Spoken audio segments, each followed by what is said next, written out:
The door creaked open like a confession I never meant to hear.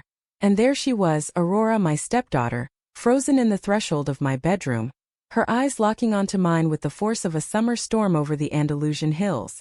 I stood there, blouse half unbuttoned, the humid air of our rented villa in West Spain clinging to my skin like regret, my hands fumbling for the silk scarf I'd been about to tie around my neck. "Mom," she whispered, the word cracking like dry earth underfoot. Not the casual Elena she'd called me for years since her father left us both adrift in this expatriate life we'd pieced together from broken American dreams. I yanked the blouse closed, heat flooding my cheeks, not from shame, but from the raw ache of seeing her like this, all grown into a woman of 22. Her chestnut waves tousled from the sea breeze, those brown eyes that had once sparkled with childhood mischief now shadowed by something deeper, unspoken. We'd fled to this corner of Spain 2 years ago, after the divorce papers yellowed on the kitchen table back in Seattle, chasing the myth of reinvention amid olive groves and whitewashed villages. But reinvention? It was just another word for running, and now, in this sliver of afternoon light slanting through the shutters, the running had caught up to us both. "Aurora, honey, give me a second," I managed, my voice steadier than I felt, turning toward the vanity mirror cracked like our family portrait. She didn't move, though. Instead, she stepped inside, the door clicking shut behind her with a finality that made my pulse stutter. The room smelled of jasmine from the garden below, and the faint salt of the Mediterranean crashing against the cliffs half a mile away. We'd chosen this villa in Ronda for its isolation, perched on the edge of the gorge like a secret we weren't ready to share. But secrets have a way of spilling out, don't they? "I've been waiting," she said, her voice low, laced with that quiet intensity she'd inherited from her mother, the one who died too young, leaving me to step into shoes that never quite fit. Not her biological mother, God no, but the ghost of her lingered in every hesitant glance Aurora threw my way. I was Elena Vargas, 45, a graphic designer who traded rainy Pacific Northwest skies for this sun-baked exile, marrying Aurora's father on a whim during a sabbatical in Barcelona. He was the American expat cliché, charming, restless, gone before the ink dried on our vows. And me? I'd stayed, because leaving her would have been the real betrayal. Waiting for what? The words hung unspoken as I buttoned up, my fingers trembling against the pearl fasteners. The mirror reflected us side by side now, Aurora taller than me, her frame lean from trail runs along the coastal paths, dressed in that faded blue sundress that hugged her like an old friend. She was Aubrey to her friends back home, a nickname from some college art class where she'd reinvented herself as bolder, freer. But here, in the quiet of our borrowed life, she was Aurora Hale, the girl who'd baked lopsided cookies with me on rainy Seattle afternoons, and now stared at me like I held the map to a heart she'd lost. "I saw the letters," she continued, crossing to the bed where my suitcase lay open, a scatter of envelopes spilling out like fallen leaves. Old letters from her father, postmarked from who knows where, Lisbon, maybe Tangier, full of empty promises and half apologies. I'd meant to burn them last night, after the third glass of Rioja turned my resolve to ash. The ones he wrote to you. About me. About us. My stomach twisted. Those words, scrawled in his looping script, had gutted me anew each time. "Tell her I'm sorry. Tell her I love her. But don't let her wait for me." As if love were a train you could miss. I'd shielded her from them for years, pasting over the cracks with forced smiles and weekend hikes in the Sierra Nevadas. But Spain had stripped us bare. The distance from home amplified every echo. "Aurora, they're nothing.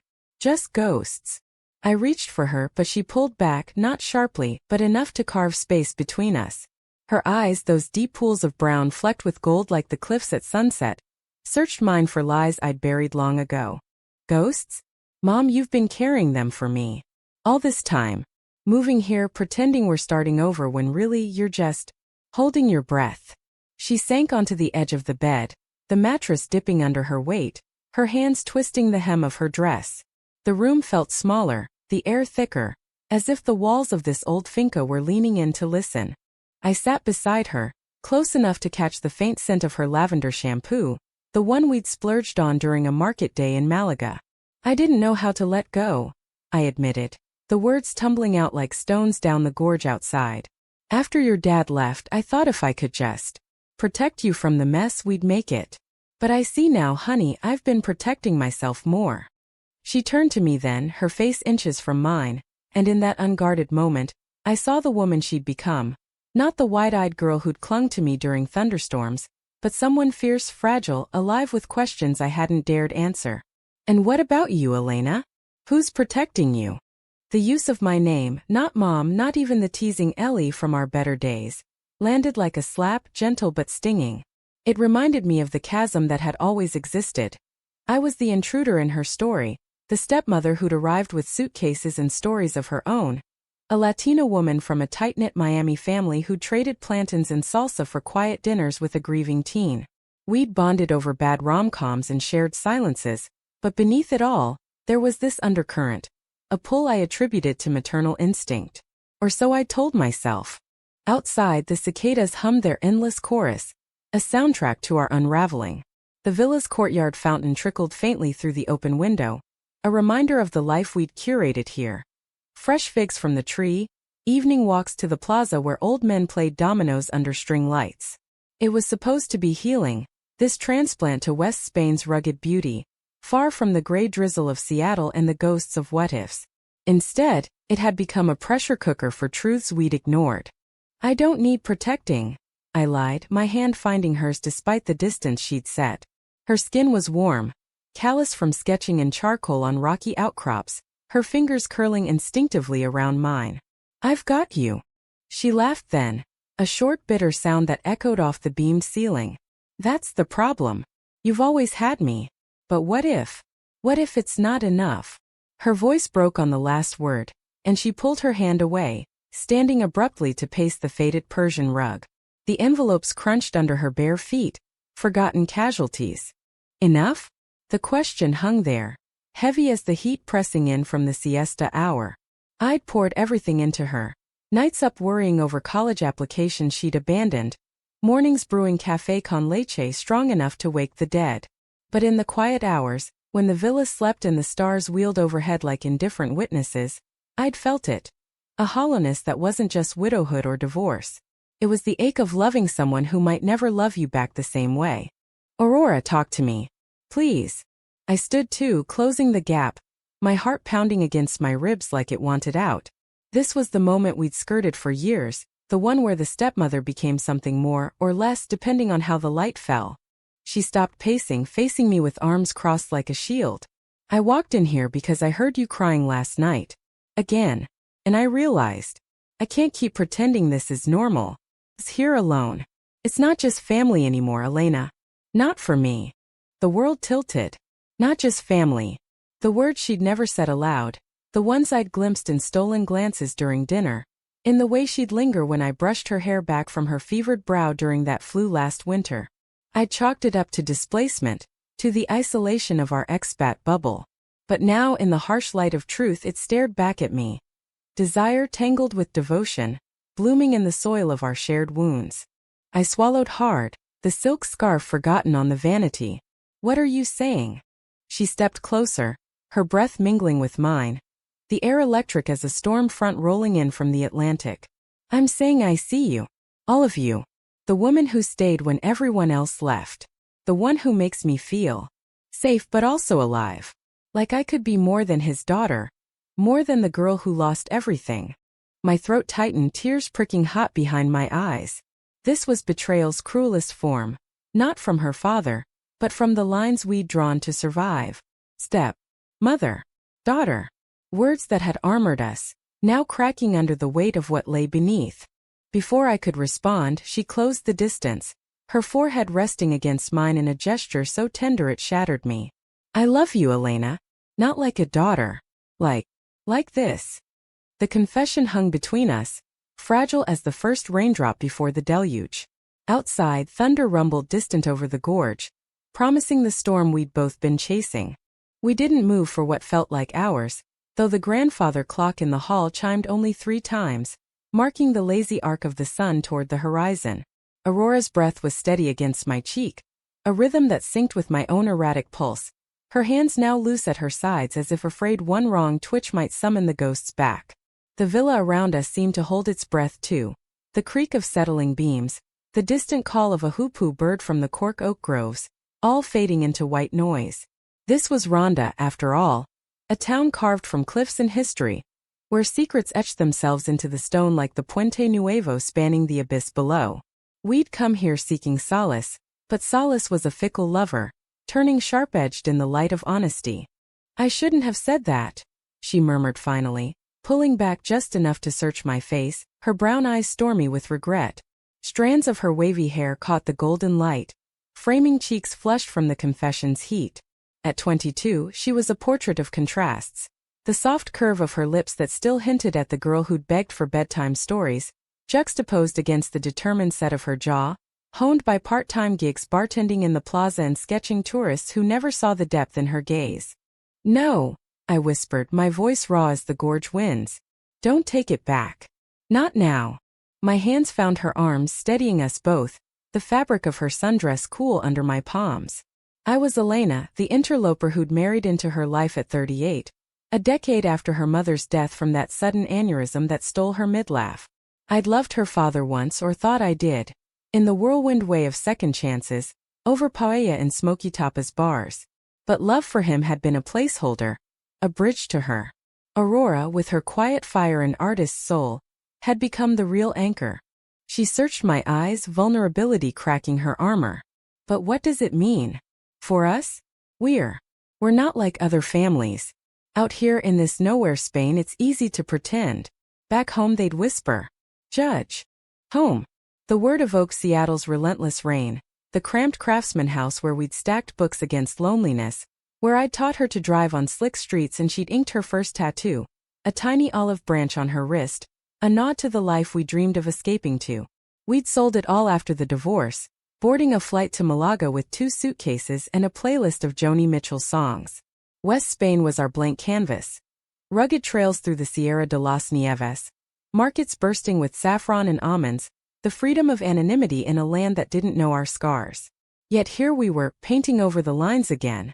"Let them whisper," I said, fiercer than I felt, echoing the defiance I'd learned from my own Miami abuela, who'd marched in pride parades long before rainbows meant mainstream. "We're Vargas Hale women. We build our own rules." But even as I spoke, doubt gnawed.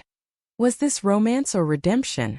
The pull toward her had simmered for months, innocent at first, in shared sunsets from the villa's terrace, her laughter cutting through my solitude like sunlight through fog. Then deeper. The night she'd curled against me during a power outage, her head on my shoulder, whispering dreams of galleries in New York where her paintings would hang. I'd lain awake, heart aching with a love too vast for labels. Aurora's laugh was soft, disbelieving. "You sound like one of those indie films we binge-watched. The ones with the messy queer leads who end up okay." She stepped back, running a hand through her hair, the gesture pulling her dress taut across her shoulders. Aubrey, her alter ego, would have quipped something snarky here, deflecting with humor. But Aurora, the real her, let the silence stretch, heavy with possibility. We wandered out to the terrace then, the stone tiles warm underfoot, overlooking the gorge where the Guadalevin River snaked like a silver vein through emerald valleys. The air carried hints of wild thyme and distant wood smoke from village chimneys. I poured us glasses of chilled vermentino from the clay jug, the condensation beating like tears. We sat on the wrought iron chairs, legs brushing accidentally, or not, as the sky bruised purple. "Tell me about the letters," she said after a sip, her voice steadier now. "What did he say that hurt so much?" I hesitated, swirling the wine, its legs tracing slow paths down the glass like memories reluctant to fade. "He said he couldn't be the father she deserved, that you'd be better off without him dragging you down. And then, he asked me to let you go, to encourage you to stay in the States, build a life without his shadow." Her face crumpled just for a second, before she schooled it into that artist's mask, observant, detached. "And you didn't. You brought me here instead. Because I couldn't let you go." The admission slipped out raw and unfiltered. "Not after everything. Your mom's gone, he's vanished like smoke, and I'm all you've got. Or so I thought." She set her glass down, leaning forward, elbows on knees. "You're more than that, Elena. You've always been. Remember that summer in the Cascades? When we hiked to that alpine lake, and you told me stories about your abuela's Santeria rituals? How love isn't a straight line but a spiral, coming back around stronger." Her eyes held mine, gold flecks catching the dying light. I think I fell for you then. Not the stepmom version. The real you. Spiraling back. My chest tightened, a sob caught in my throat. That hike, 3 years ago pre-Spain, had been our turning point, away from the divorce's debris. We'd swum naked in the frigid water, laughing like fools, her body a blur of youth and grace against the pines. I'd averted my eyes then, blaming propriety. Now the memory bloomed differently, laced with the what-ifs I'd suppressed. But betrayal, Aurora. If we cross this, what about trust? I'm supposed to guide you, not complicate. She reached across the small table, her fingers tracing mine. Life's already complicated. Dad's letters? That's betrayal. Leaving us to fend for echoes. It's the opposite. It's choosing. The sun dipped then, painting the gorge in fire, and we talked as dusk fell, about her abandoned art degree, the gallery rejections that stung like salt and wounds, about my stalled career, designs gathering dust on a hard drive while I freelanced logos for local wineries. Laughter wove in, tentative at first, then freer. Her mimicking the old senora next door's endless gossip, me recounting the time I'd botched paella and set off the smoke alarm. It was catharsis, this unraveling. The terrace, our confessional under emerging stars. Night brought dinner, simple gazpacho and pan con tomate from the market, eaten by lantern light. She sketched while I read aloud from a battered copy of The Price of Salt, the words mirroring our quiet tension. Highsmith's lovers, trapped in societal webs, felt too close, too prescient. Aurora's pencil paused mid-stroke, her gaze lifting. Do you think they make it because they fight? Or because they forgive? Forgive themselves, maybe, I replied, closing the book. For wanting what they want. She nodded, setting the sketchpad aside. A rough outline of the gorge, with 2 figures on the bridge, hands entwined. Then let's forgive. Starting now. We cleared the dishes in companionable silence, the clink of pottery a gentle underscore. Inside, the villa's halls glowed with beeswax candles, shadows dancing like hesitant partners. In the living room, with its threadbare tapestries and shelves of dog-eared paperbacks, she pulled me into a dance. No music, just the rhythm of our breaths. Her arms around my waist, mine on her shoulders. We swayed, bodies aligning in a way that felt inevitable, profound. No rush, no heat beyond the warmth of proximity. It was intimacy reborn step by tender step. But dawn brought the first fracture. A letter arrived by post the next morning. Another from him, postmarked Madrid, pleading for reconciliation. I've changed. Come home. Both of you. Aurora read it over my shoulder, her body stiffening against mine in the kitchen, the scent of fresh espresso turning bitter. He's lying, she spat, crumpling it. Always has. Yet doubt crept in, a serpent in our fragile Eden. That afternoon, as we wandered the cobbled streets of Ronda, past bullring shadows and flower-draped balconies, I caught her staring at her phone, texts from old friends in Seattle, whispers of normalcy we'd left behind. What if he's right? She murmured by the Mirador, wind whipping her hair. What if we're just running again? The question lodged like a thorn. Conflict brewed, slow as gathering clouds, as we returned to the villa. Dinner was strained, words clipped over plates of grilled sardines. She retired early, door clicking shut, leaving me with the gorge's whisper and a heart heavy with unspoken fears. By midnight I couldn't sleep. The betrayal wasn't his alone. It was ours, in the wanting that threatened to consume us. I slipped into her room, moonlight silvering the quilts, finding her awake, tears streaking her face. Elena, she whispered, sitting up. I can't lose you too. We clung then, not as lovers yet, but as survivors, the high tide of emotion crashing over us. But tides recede, and with morning came the storm's edge. Her decision to call him, to confront the ghost head-on. Me? I braced for the deluge, knowing love's true test isn't the fall, but the climb back. The call came at noon, sharp as the church bells tolling from the Santa Maria la Mayor across the gorge. Aurora paced the villa's kitchen, phone pressed to her ear, her free hand gripping the back of a wooden chair until her knuckles blanched. I hovered in the doorway, arms crossed against the chill that had nothing to do with the autumn nip creeping into West Spain's air. Outside, mist clung to the olive branches like unspent tears, muting the world to grays and greens. This was the climax we'd courted, the moment where words could mend or maim, where the man who'd fathered her and fleetingly husbanded me would either bridge the chasm or widen it forever. Yeah, Dad. It's me. Aurora. Her voice was steel-wrapped in silk, that artist's poise masking the tremor I knew too well. She glanced my way, brown eyes pleading for anchor, and I nodded, stepping closer to pour her a glass of water from the terracotta pitcher. The liquid trembled as she took it, sipping like it might steady the storm inside. On the other end, his voice crackled through the speaker, familiar baritone, laced with that salesman charm he'd wielded to win boardrooms and hearts alike. Kid, oh God, it's good to hear you. I've been thinking about you every damn day. About us. The word landed like gravel in my gut. There was no us anymore. Not the fractured trio we'd been. But Aurora, ever the bridge builder, pressed on. The letters. You told Elena to let me go. To send me back without you. What the hell was that? Silence stretched, broken only by static and the distant rumble of a truck on the cliffside road. When he spoke, regret colored his tone, genuine or rehearsed. I couldn't tell. I was drowning back then, Rory. The business tanked, your mom. She was always the strong one. I thought giving you space, a fresh start with Elena, she's solid, you know? Would be mercy. Not abandonment. Mercy. She laughed, sharp and hollow, sinking into the chair.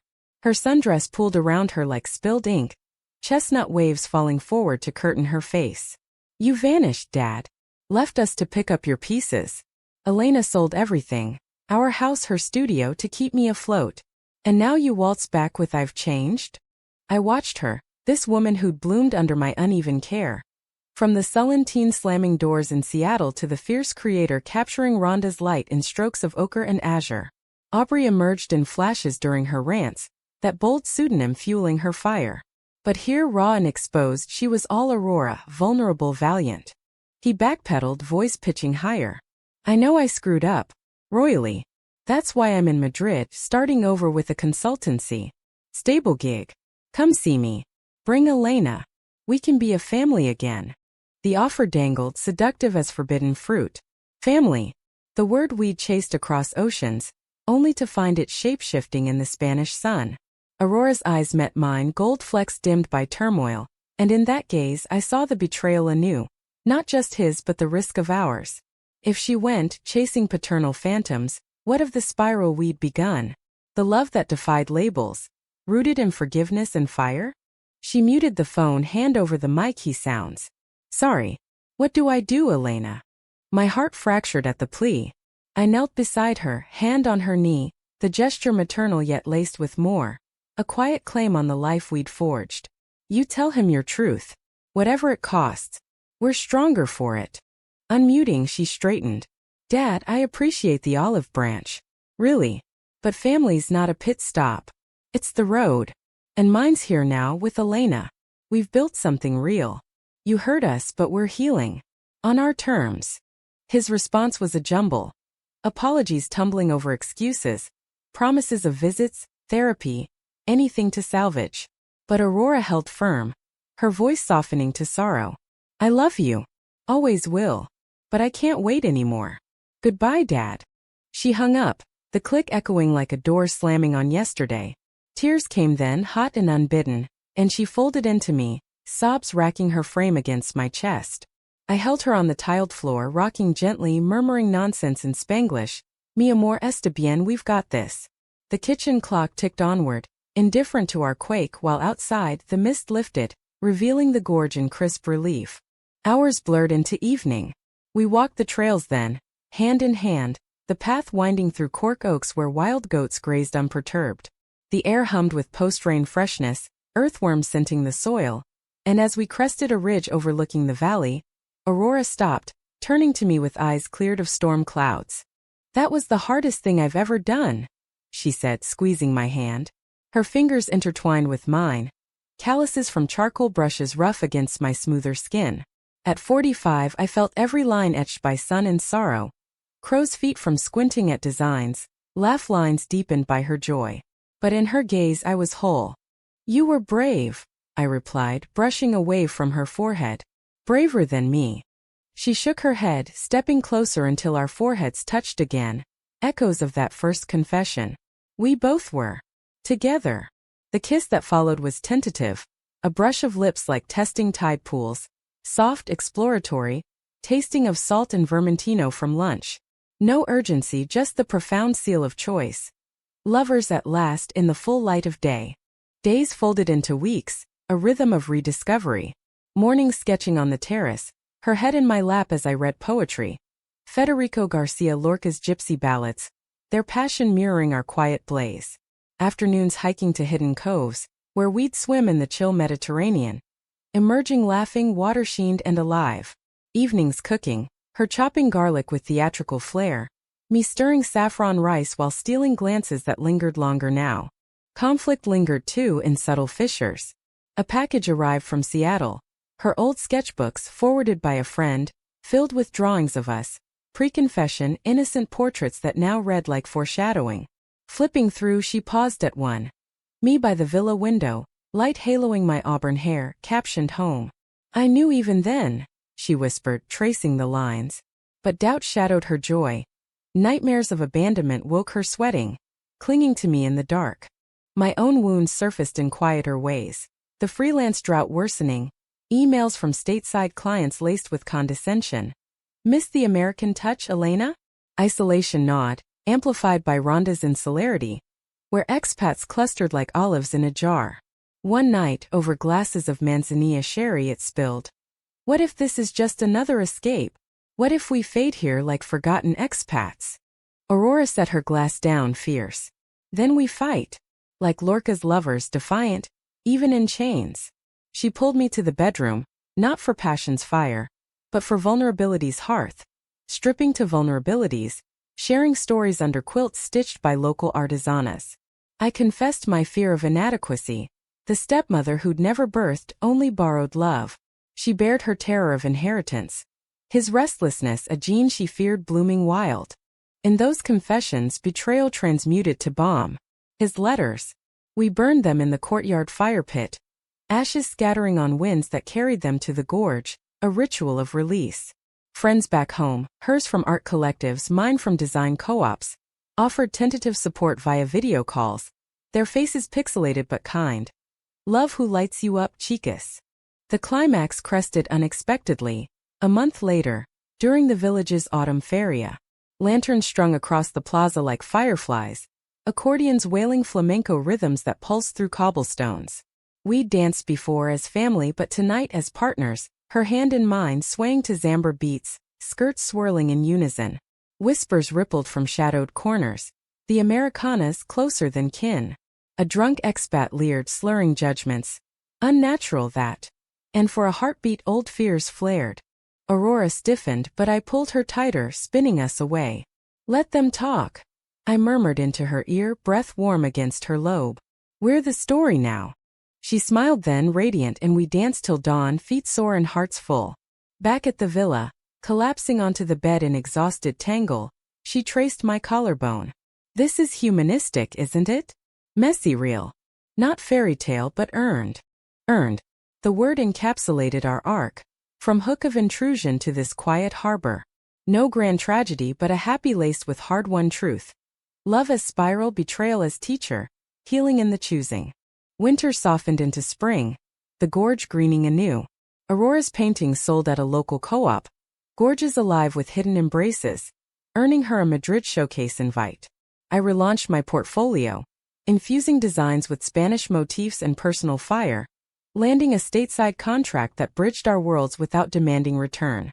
We stayed in Ronda, the villa our route, but visited him once, in a sun-dappled Madrid cafe, conversation halting but hopeful. He met my eyes with quiet respect, hers with paternal ache, parting with hugs that lingered, not as fixes but steps. In the end, the unexpected talk that began in half-undone buttons wove us tighter. Stepdaughter no more, but beloved, equal in the dance. Under Andalusian stars we'd whisper futures, perhaps a New York jaunt, or Miami sands with my familia. Always circling back to this, our chosen home. Wounds healed not by erasure, but embroidery. Threads of forgiveness, desire, defiance stitching us whole. And in the quiet mornings, her head on my shoulder, I'd think. This is America in our bones, bold, bruised, unbreakable. Even here in Spain's Wild West.